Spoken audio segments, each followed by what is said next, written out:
Hi guys, what's up? How's it going? Welcome back to my channel. If you are new, please hit subscribe. Show me some love and support on this channel. Safe space for everyone included, alright guys? I'm gonna react to Molly Burke. I love Molly Burke. I love that she's all about being herself and talking about her disability, being a blind woman. And in this video, I really want to do a reaction because it's gonna be emotional. It's gonna be about the discrimination of disability, like people with are disabled get discriminated against, or people just don't believe them, or things like that, or things that can happen to anyone that's disabled, whether it's physically or mentally. People with blind or deaf, or people that are Down syndrome, people with the mental illness, people with autism, people that have, like, there's so many different kinds of disabilities, and it's not cool, it's not okay to make fun of them, to hate on them, to just or bully and discriminate. Please, that is not okay. Not okay.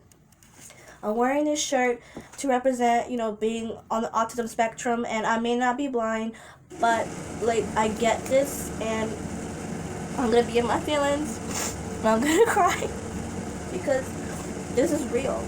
And give it a like and show love to Molly. She's a beautiful soul, like seriously. I'm gonna react to it. I want to hear her story and her experience, because it's brave and it's important to know about this stuff, more. People sometimes people just ignore it or just don't want to listen sometimes. He is my independence.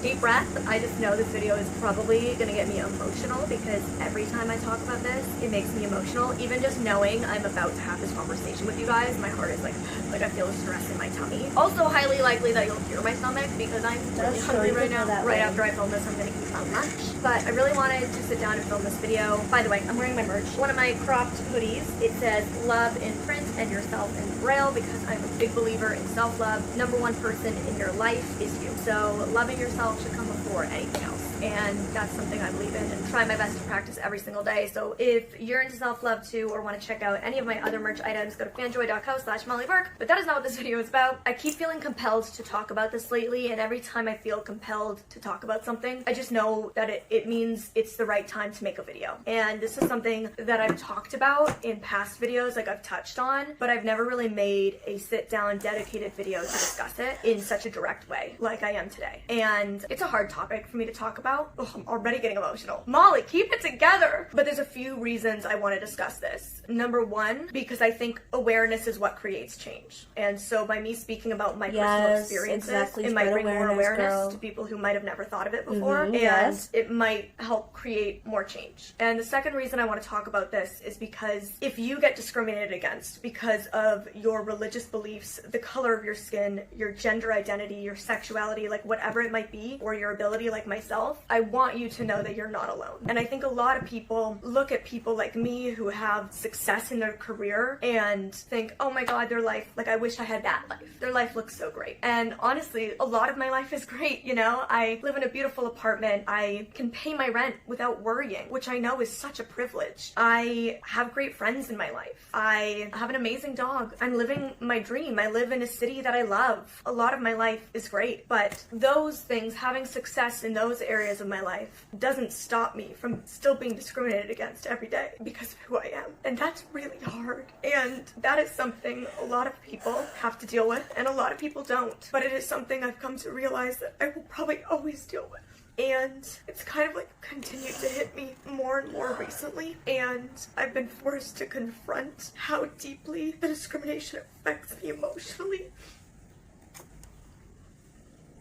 And I think for a long time in my journey to self-love and to self-acceptance and to recovery after vision loss, it took a back seat, and I pushed it away, and I kind of in ways like shielded myself from it. But I think because I'm at a point in my journey where so many other things are going well, and I'm so content emotionally, and I'm so much more stable in all capacities, I can't ignore it anymore, and I can no longer pretend it doesn't affect me. And so that's why I've decided that I just need to like really make a dedicated video to talk about this.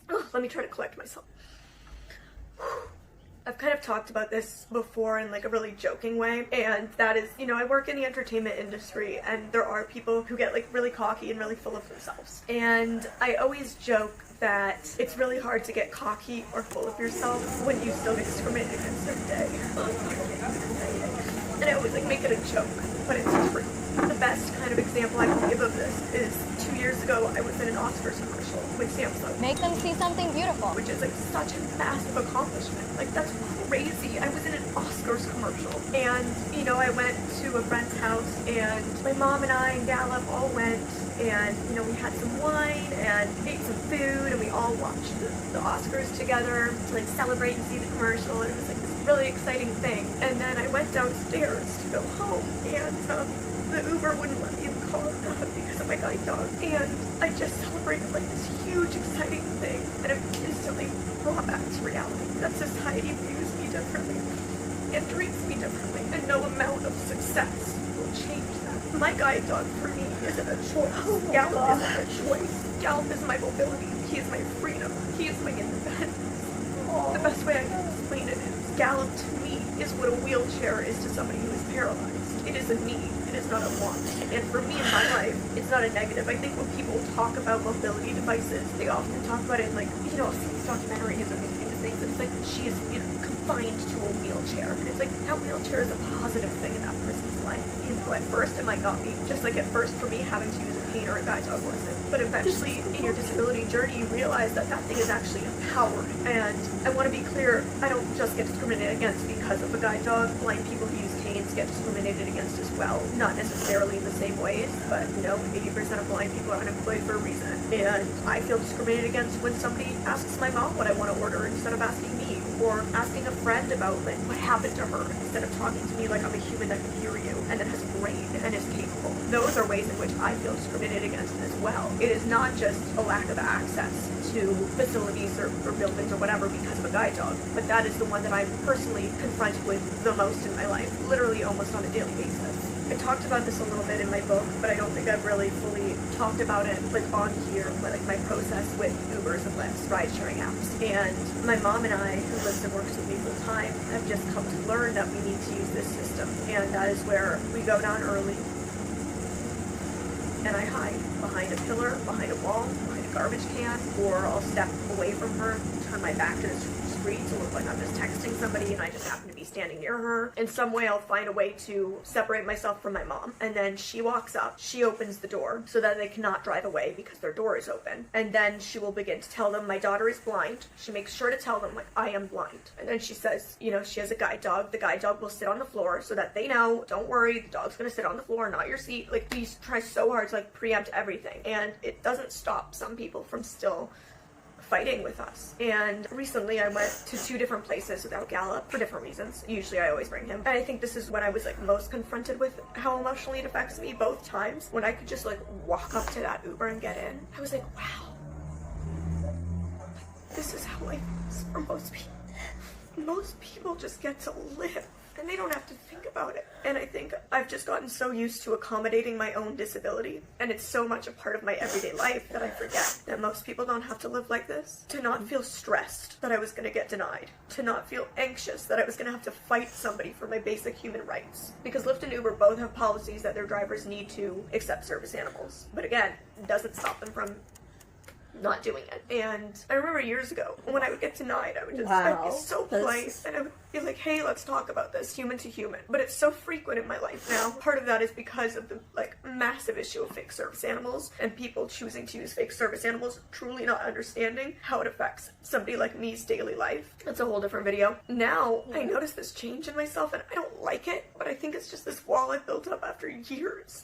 of being discriminated against, where they'll like try to argue me and I'm just like, no, I'm getting in your car, I'll get you kicked off the app. Like, I'm just so over it. I'll just sit in their car. Like, I'm just like, no, I'm getting in. Like, I'm not polite to them. I'm not friendly, and that's not me. But I'm just so tired of having to fight for myself for something I deserve. And I'm not saying I deserve because I'm entitled. I'm saying I deserve it because that's the law and that's equality. But the reality is we still don't have that, as much as we think we do in some ways, and as much as we fought for it, we still don't have it. And it's frustrating. And recently I've been telling people, you know, both in real life and in videos and whatever, that I really want to get a car. And people think I'm like crazy. They're like, why does a blind girl want a car? But I want a car because, you know, like, I think that's part of why I kind of was able to hide from my discrimination so much, because I always grew up with a family car, and Ubers, Lyfts, taxis have always been the place I get denied the most. Number two is restaurants. But, you know, when my mom drives me around, or my dad, like, or a friend, it's easy. Like, I don't have to think about it. I just get to get in a car, you know? That's, like, such a nice feeling. Because in LA, I've been living here for a little over 2 years, and we haven't had a car this whole time. Because at first we weren't sure how long we'd live here, and then it was like, oh, well, Uber and Lyft are so convenient, and now I'm at this point where I'm like, I just want to get my own car so that my mom or my sister or whoever, if they don't have a car or it's not working, like, I still have a car to be like, hey, you can drive me in my car. And I think it's like a really empowering thing to be a blind woman who never thought she'd get a car to actually get my own car. That would be really cool. I think that would be really fun. I have a whole series idea about getting a car. I don't know if you guys would be interested. I think it would be fun.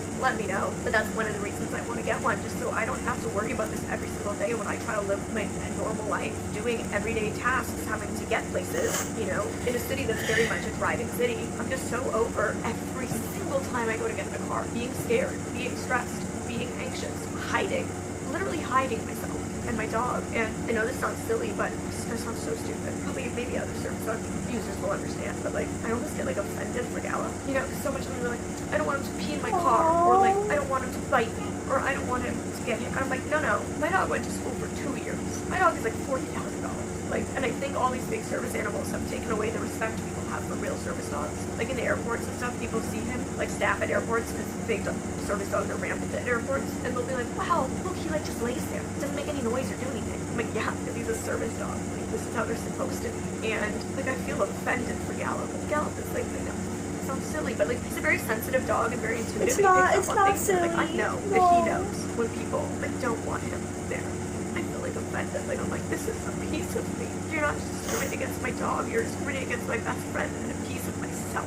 And another thing that's frustrating is both in Ubers and restaurants, that's like your best friend. That's a part of you. Are other minority groups. And every time that happens, I just want to say, like, how would you feel if I discriminated against you because of your ethnicity? How would you feel if I discriminated against you because of your religion? You'd probably be devastated. If that's what you're doing to me, but because I'm a white woman who's born and raised in North America, and I'm cisgender, and I'm straight, people don't see it the same way. Like, these people who discriminate against me, it's like, they separate it because there's so much less conversation around disability rights. There's so much less conversation around disability in general, and we're a minority that can hide ourselves within other minority groups. We're just kind of always left out of the conversation and left behind, and so it's really easy to separate us and them. You know, like, disabled people are just our own little group, and it's like we're on this little island that people just forget about. And that's why I'm so passionate about education and about sharing my story and about talking about it and joining the disability rights movement and hopefully empowering other people who are disabled to feel self-love and self-worth and self-acceptance because they deserve it, to feel powerful, that they don't have to sit back, they can stand up for themselves, and they deserve to get employment, they deserve to find love, they deserve equal rights to access. I know this was like a typical Molly Rambles video, and it was very emotional, which I just freaking knew it would be. But it's been weighing on me so much more lately than ever before. And I notice it. I notice it now more than ever, how much it emotionally affects me and changes my personality when I'm faced with discrimination. And again, it doesn't just happen in Uber and Lyfts. Like, it happens in many situations for both myself and other disabled people. But that's just kind of like the most easy, tangible way in which, like, literally on an everyday basis, I have to get places, I have to do things, and I face that. And man, I just want to get my own car. It'll happen because I'm just so tired of this. And trust me, I know a lot of people are gonna be like, you know, you can I file a love complaint. her so I've filed much. so many damn complaints with Uber and Lyft. So many. And yeah, they're responsive. I love but like, does listening to anything stories change? because Clearly they're not, real. because we're still And here. I still continue to get this discriminated happens. and denied access. It's not alright, So, and yeah, I filed a and no matter complaint what, every you're all freaking beautiful time. the way you I've are. filmed these guys, If and I you're have disabled, crazy you're stories beautiful. of people like filming me in their back No matter if seat you're while they're disabled, driving your recklessly, sexuality, like not eyes on the road, they're, gender, like swerving, trying to film me in their back seat to be like, I have this girl who won't get out of my car and she has a dog, threatening that they're Be gonna yourself. call the police on me. Like, I have crazy stories of people just saying such horrendous things to me, treating me like I'm nothing. And I've thought so many times I want to tell that story or I'm gonna expose this person, and I filmed clips of them just like they do of me, but I just haven't done it because it's so hard for me to talk about and be like this vulnerable. And I don't know, I fear that people won't understand or won't believe how real it is, or for whatever their own reasons are, will feel like this isn't as bad as racial discrimination or gender discrimination. But discrimination is discrimination, and just because my community isn't seen by society, discrimination is discrimination. our discrimination hurts less or is less real. I think that's where I'm going to end this because I've just talked a lot about it and I need food and an emotional break. So I don't know, I hope this video, no pun intended, opened your eyes in some way. Share it with people you know who drive for Uber and Lyft. Share it with people you know who work in the food industry. Share it with people you know who are new to this country. Or, you know, I feel like a lot of people who are new to North America aren't given proper education around the rights that service dog users have here. And that's not their fault. They need to be given that when they come to these countries. And I just, over time, I've learned that they're not given that education. So please share this video, raise the awareness, help create change. And if you are discriminated against as a fellow disabled person, as a real service dog user, or for any other reason, know that you're not alone and we're all in this fight together. And it does hurt and it is hard, but it doesn't have to define you, and you can be strong and you can stand up for yourself. And let me know if you want to see a series of me, a blind girl, get a good car. I have thoughts. So let me know. Alright, give this a thumbs up if you feel like you learned something. Hit the subscribe button if you want to be on this emotional journey with me. And I'll see you guys in the next video. Wow. I love her, and it's true. Like, discrimination is discrimination. They say, oh, but it's not about racism. It's not about sexuality. I'm like, no. It's sexuality, disability, racism, you know, your skin color, your background, where you come from, your religion, your gender. Like, they're all discrimination. Whether, like, it's not right, it's not okay. You are not alone.